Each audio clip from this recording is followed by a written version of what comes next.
standing in for all the Bahadurs from Nepal and the Rajus from Orissa. And on their behalf, I'd like to say really that it's one of the great pleasures of being in Goa is exactly the food.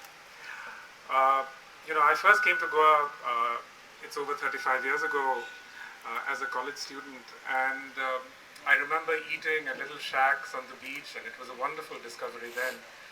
And now that I spend more time here, it's just constantly amazing to me how very varied this cuisine is and how rich it is, and rich most of all in little things.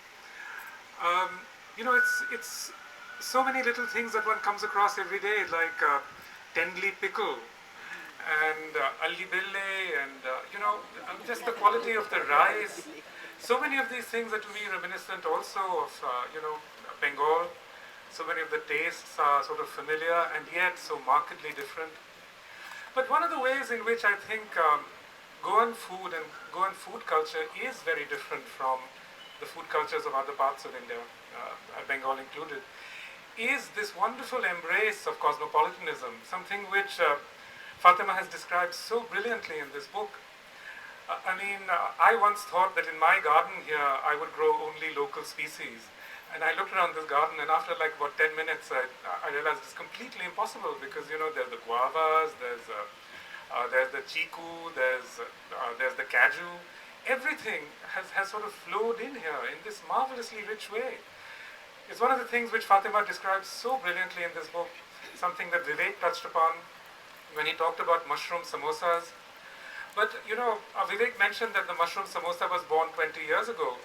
But the samosa itself is actually from Central Asia. It's a samsa, and it comes, I think, to India quite possibly through Goa. Maybe it was Sir Roger de Faria who brought it from Canton. I think it's one of the sort of interesting things that Goa doesn't, I think, get all the credit that it really deserves for all the introductions that it probably has made into Indian food.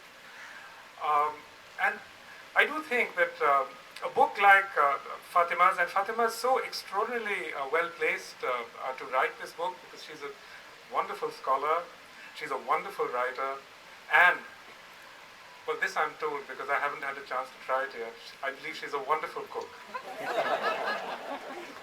So, with no further ado, I will no longer stand between you and Fatima. Fatima, it's your moment.